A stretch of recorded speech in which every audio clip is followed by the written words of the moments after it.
요즘 뉴스 보시면 계속 나오는 말들이 있습니다. 금리 인상 가능성, 환율 상승, 물가 부담. 이런 이야기들이요. 많은 어르신들이 이런 뉴스를 들으시면서 이렇게 생각하십니다. 나는 대출이 없으니까 금리가 올라도 상관없지. 예금은 그냥 은행에 넣어두면 안전한 거 아니야? 금리 뉴스는 젊은 사람들, 대출 많은 사람들 이야기지. 나하고는 거리가 멀어. 솔직하게 말씀드리겠습니다. 이 세 가지 생각, 전부 착각입니다. 금리가 오르면 대출이 없는 분들도 직접적인 영향을 받습니다. 예금이 안전한 것 같지만 물가가 더 빨리 오르면 내 돈의 가치는 오히려 줄어들 수 있습니다. 그리고 금리 변동은 젊은 사람들만의 문제가 아니라 고정 수입으로 살아가시는 어르신들께 오히려 더 직접적인 영향을 미칩니다. 2026년 금리가 다시 오를 가능성이 커지고 있습니다. 확정된 것은 아닙니다.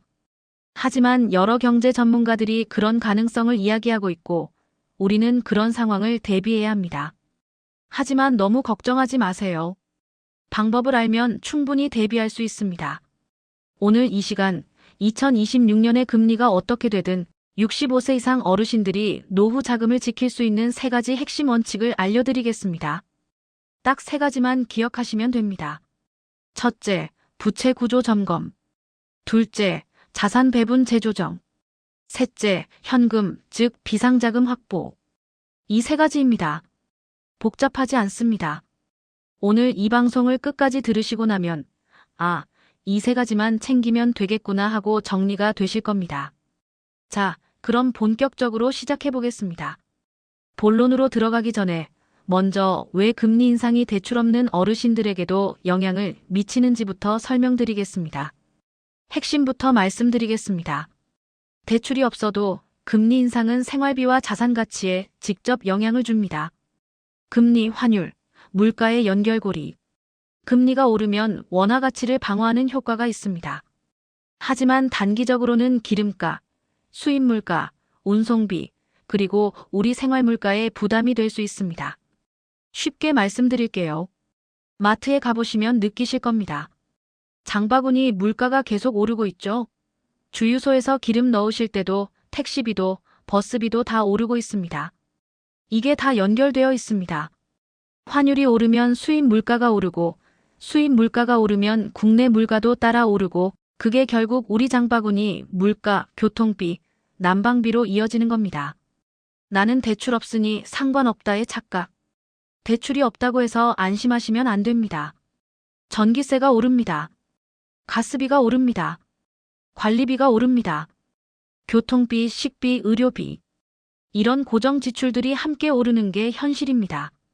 대출 이자를 안 내시는 건 다행입니다. 하지만 생활비가 오르면 결국 통장에서 빠져나가는 돈은 늘어나는 거예요. 수입은 그대로인데 지출이 늘어나면 결과적으로 내 자산은 줄어드는 겁니다. 예금 이자 vs 물가 상승. 여기서 더 중요한 이야기를 드릴게요. 어르신들, 예금 이자 받으시면 돈이 늘어난다고 생각하시죠? 그런데 말입니다. 예금 이자가 연 23%인데 물가가 510%씩 올라버리면 어떻게 될까요? 숫자로 보여드릴게요. 1천만 원을 연 3% 예금에 넣었다고 해볼게요. 1년 뒤에 이자 30만 원을 받습니다.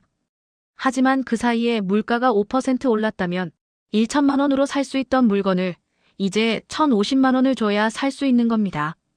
이자 30만 원 받았는데 물가는 50만 원어치 올랐어요. 결과적으로 내 돈의 실질 가치는 20만 원 줄어든 겁니다. 이게 바로 실질 금리라는 개념입니다. 통장에 찍힌 숫자는 늘어났는데 그 돈으로 살 수 있는 것은 오히려 줄어드는 현상이에요. 그래서 결론은 이겁니다. 금리 인상은 대출 있는 사람들만의 문제가 아닙니다.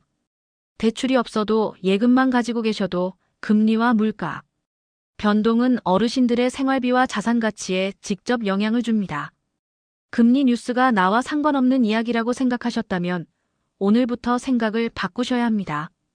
자, 이제 본격적인 대비 방법을 알려드리기 전에 먼저 절대 하면 안 되는 행동부터 짚고 넘어가겠습니다. 금리 인상 국면에서 어르신들이 특히 피해야 할 위험 행동이 딱 세 가지 있습니다. 이것만 피하셔도 노후 자금의 절반은 지키신 겁니다. 첫째, 변동금리 대출 더 늘리기. 변동금리 대출이 뭔지 아시죠?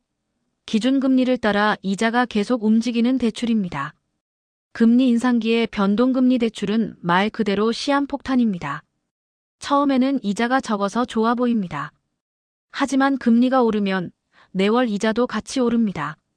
실제로 이런 사례가 있었습니다.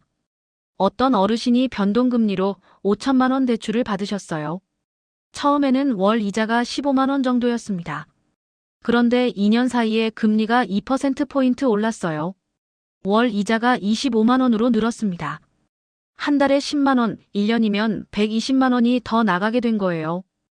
은퇴 후 고정 수입으로 사시는 분들에게 월 10만 원 추가 지출은 정말 큰 부담입니다. 금리 인상이 예상되는 시기에 변동금리 대출을 더 늘리는 것은 피하셔야 합니다. 둘째, 자녀 사업자금 보증 서기. 이 부분은 정말 중요합니다. 제가 30년 동안 재무 설계를 하면서 가장 많이 본 비극 중 하나가 바로 이겁니다. 자녀가 사업을 한다고 합니다. 아버지, 보증만 서주세요. 제가 갚을게요. 이런 부탁을 받으시면 마음이 약해지실 수 있어요. 자식 일인데 안 도와줄 수가 있나요? 하지만 명심하셔야 합니다. 보증은 곧 내 빚입니다. 자녀가 갚겠다고 약속해도 사업이 안 되면 그 빚은 보증선 부모에게 넘어옵니다. 자녀가 실패하면 결국 부모의 집, 부모의 노후 자금이 위험해지는 겁니다. 실제로 자녀 사업 보증을 섰다가 자녀가 사업에 실패하고 결국 어르신의 집이 경매로 넘어간 사례를 저는 여러 번 봤습니다. 70대에 전세로 쫓겨나신 분도 계셨어요. 자녀를 돕고 싶은 마음 충분히 이해합니다. 하지만 내 노후를 담보로 잡히는 것은 피하셔야 합니다. 도와주시더라도 보증이 아니라 잃어도 괜찮은 범위 내에서 직접 지원하는 방식이 낫습니다. 셋째, 원금 보장 고수익 투자 상품의 묻지마 가입. 마지막으로 가장 위험한 함정입니다. 연 10% 이상 수익, 원금 보장 이런 말을 들으시면 귀가 솔깃해지실 수 있어요. 예금 이자가 23%인데 10% 이상을 준다니까요. 이건 현실적으로 불가능한 이야기입니다. 금융 세계에서 고수익과 원금 보장은 함께 갈 수 없습니다. 연 10% 이상 수익을 준다는 건 그만큼 위험이 크다는 뜻이에요. 원금을 날릴 수도 있다는 겁니다. 원금 보장이라고 말하면서 연 15%, 20%를 약속하는 상품은 10중 8구 사기이거나 극도로 위험한 상품입니다. 노후 자금은 한 번 잃으면 회복할 시간이 없습니다. 30대, 40대는 실패해도 다시 벌 시간이 있어요.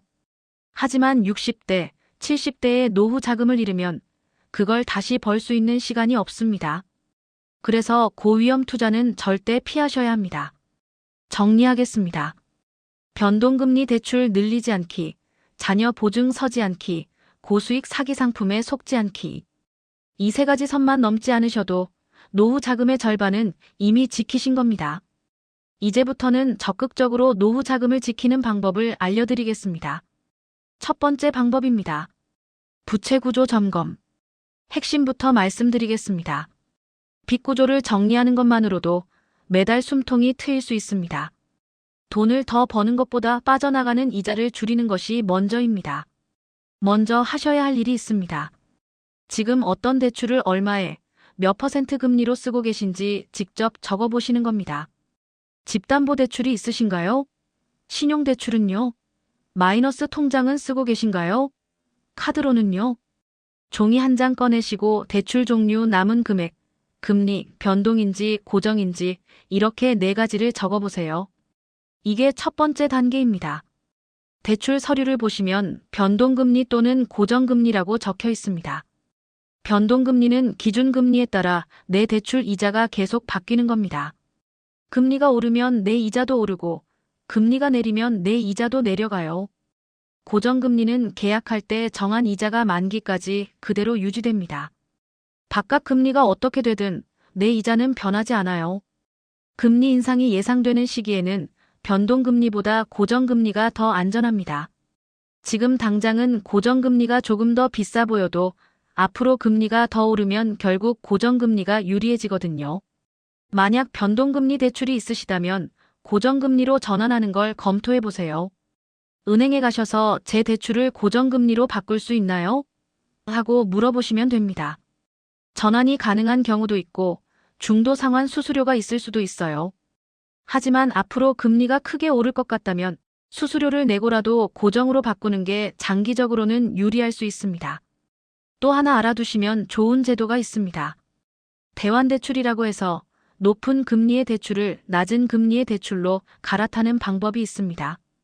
예를 들어 지금 연 7%로 빌린 돈이 있는데 다른 은행에서 연 5%로 빌려준다면 그쪽으로 갈아타는 거예요. 이자 부담이 확 줄어들 수 있습니다. 그리고 금리인 하요 국권이라는 것도 있습니다. 내 신용 등급이 올랐거나 소득이 안정되었거나 하면 지금 빌리고 있는 은행에 금리 좀 낮춰주세요 라고 요청할 수 있는 권리입니다. 다만 이런 제도들은 조건이 있고 정책에 따라 바뀔 수 있습니다. 실제로 신청하시기 전에는 반드시 은행이나 서민금융진흥원 같은 공식 기관에서 최신 정보를 확인하셔야 합니다. 한 어르신 이야기를 해드릴게요. 67세 박 선생님이라고 하겠습니다. 박 선생님은 변동금리 주택담보대출이 있으셨어요. 처음에는 월 40만 원 정도 이자를 내셨는데 금리가 오르면서 55만 원까지 늘었습니다. 국민연금으로 생활하시는데 월 15만 원 추가 지출은 정말 부담이셨죠. 그래서 은행 상담을 받으셨습니다. 대환대출로 갈아타고 변동금리에서 고정금리로 전환하셨어요. 결과적으로 월 이자가 25만 원대로 줄었습니다. 한 달에 30만 원, 1년이면 360만 원을 아끼게 된 거예요. 박 선생님은 이렇게 말씀하셨습니다. 돈을 더 벌 생각만 했지 나가는 이자를 줄일 생각은 못했어요. 이걸 진작 알았으면 좋았을 텐데. 첫 번째 원칙을 정리하겠습니다. 부채 구조 점검. 내 대출 현황을 파악하고 변동금리를 고정금리로 바꾸고 대환이나 금리 인하 제도를 활용해서 이자 부담을 줄이는 것. 돈을 더 버는 것보다 빠져나가는 이자를 줄이는 것이 먼저입니다. 두 번째 방법입니다. 자산 배분 재조정하기입니다. 핵심 메시지부터 말씀드리겠습니다. 한 바구니에 계란을 다 담아두면 그 바구니가 떨어질 때 계란이 다 깨집니다. 자산도 마찬가지입니다.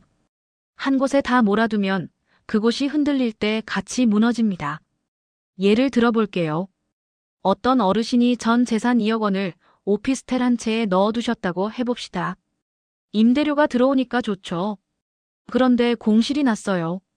세입자가 안 들어옵니다. 1년, 2년 공실이 계속되면 어떻게 될까요? 임대료 수입은 없는데 관리비랑 세금은 계속 나갑니다. 그동안 쓸 생활비가 없어집니다. 반대로 전 재산 2억 원을 예금 한 개에만 넣어두신 분도 있다고 해봅시다. 그 은행에 무슨 일이 생기면 어떻게 될까요? 예금자 보호로 1억 원까지는 보호받지만 나머지 1억 원은 위험해질 수 있습니다. 이게 한쪽 쏠림의 위험입니다. 자산을 나눠두라는 말은 이런 뜻입니다. 부동산이 있으시다면 부동산, 금융자산으로는 예금이나 적금이나 안정형 상품, 그리고 언제든 찾을 수 있는 현금성 자산. 이렇게 세 가지 영역에 나눠두시는 게 좋습니다. 비율을 정확히 정해드리기는 어렵습니다. 사람마다 상황이 다르니까요. 하지만 기본 원칙은 간단합니다. 한 곳에 다 몰아두지 말 것. 여기서 예금자 보호에 대해 다시 한번 말씀드리겠습니다. 예금자 보호는 한 사람 기준, 한 금융회사 기준으로 원금과 이자를 합쳐 최대 1억 원까지 보호됩니다. 예금보험공사가 법에 따라 보호해주는 겁니다. 그래서 예금이 1억 원이 넘으시면 여러 은행에 나눠서 넣어두시는 게 안전합니다. 어은행에 8천만 원, B은행에 8천만 원 이렇게 나눠두시면 두 곳 다 예금자 보호 한도 안에 들어가니까요. 다만 모든 금융상품이 예금자 보호 대상은 아닙니다. 가입하실 때 이 상품은 예금자 보호 대상인가요? 꼭 확인하셔야 합니다. 금융자산도 한 가지만 가지고 계시지 말고 여러 가지로 나눠보시는 게 좋습니다. 예를 들어 월이자, 지급식 예금은 매달 이자가 들어오니까 생활비로 쓰기 좋습니다. 정기적금은 목돈을 모을 때 좋고요. CMA나 MMF 같은 상품은 이자도 좀 받으면서 언제든 찾을 수 있어서 비상금으로 좋습니다. 이렇게 용도별로 나눠두시면 어떤 상황이 와도 유연하게 대응할 수 있습니다. 두 분의 사례를 비교해 드릴게요. A 어르신은 전 재산 1억 5천만 원을 부동산에만 넣어두셨습니다. 오피스텔 2채였어요. 그런데 코로나 때 공실이 나버렸습니다. 임대료가 안 들어오니까 생활비가 막혔어요. 급하게 오피스텔을 팔려고 했는데 시세도 떨어져서 손해를 보고 파셨습니다. B 어르신은 같은 1억 5천만 원을 세 곳에 나눠두셨습니다. 부동산에 8천만 원, 예금에 5천만 원, CMA에 2천만 원. 부동산에서 공실이 났을 때 예금 이자와 CMA에서 생활비를 충당하셨어요. 부동산을 급하게 팔 필요가 없었습니다. 결국 공실이 해결될 때까지 버티셨고 손해 없이 넘기셨습니다. 두 번째 원칙을 정리하겠습니다. 자산 배분 재조정. 한 곳에 다 몰아두지 말고 부동산 금융 자산 현금성 자산으로 나눠두세요.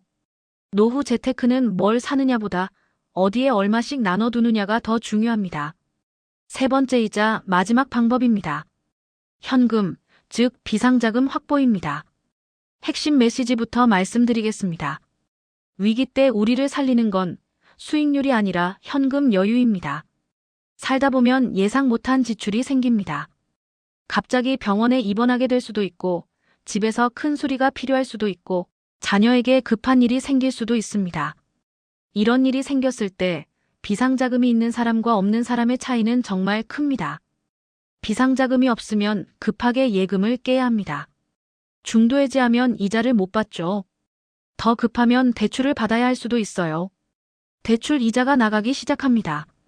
하지만 비상자금이 있으면 예금을 건드리지 않고 대응할 수 있습니다. 마음의 여유가 생기고 더 좋은 판단을 할 수 있게 됩니다.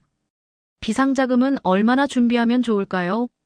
기본적으로 최소 6개월에서 1년치 생활비를 비상자금으로 두시는 걸 권해드립니다.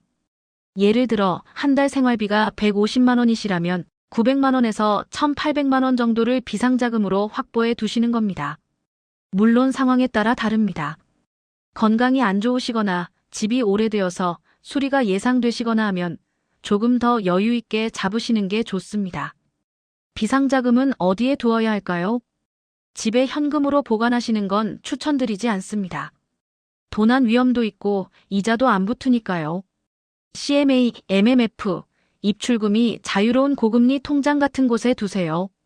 언제든 찾을 수 있으면서 약간의 이자도 받을 수 있는 곳이 좋습니다. 정기예금에 넣어두시면 이자는 더 많이 받지만 급할 때 중도해지하면 이자를 못 받으니까 비상자금용으로는 적합하지 않습니다. 비상자금에 또 다른 힘이 있습니다. 기회를 잡을 수 있다는 겁니다.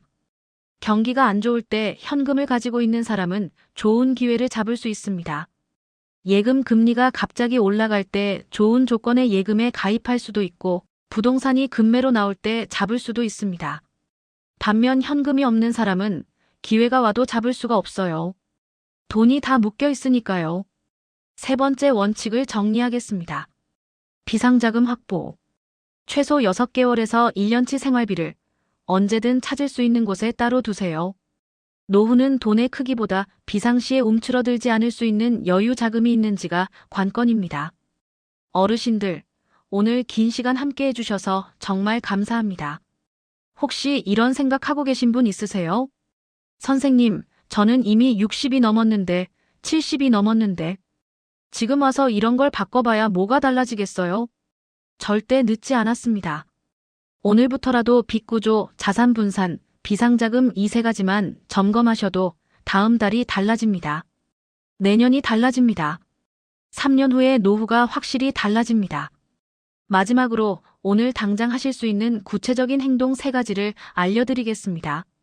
첫째, 서랍에서 예금 통장이랑 대출 내역서를 꺼내보세요. 내 예금 금리가 몇 %인지, 대출 금리가 몇 %인지, 변동인지 고정인지 직접 확인해 보시는 겁니다. 둘째, 은행이나 공식기관에 전화 한 통 하시거나 방문해 보세요. 제 대출을 더 낮은 금리로 바꿀 수 있나요? 예금을 여러 은행으로 나누는 게 좋을까요? 이런 상담을 받아보시는 겁니다. 셋째, 통장 하나를 정해서 비상자금용으로 만드세요. 오늘 당장 50만 원이라도 100만 원이라도 옮겨두세요. 시작이 중요합니다. 이 3가지 오늘 바로 하실 수 있습니다. 거창한 게 아니에요. 전화 한 통, 은행 한 번 방문, 통장 정리 한 번. 이것만으로도 시작은 충분합니다. 돈의 구조를 바꾸면 마음의 구조도 안정됩니다. 빚 구조가 정리되면 매달 이자, 걱정이 줄어듭니다. 자산이 분산되어 있으면 어느 한쪽이 흔들려도 전체가 무너지지 않습니다. 비상자금이 있으면 갑작스러운 일에도 당황하지 않을 수 있습니다.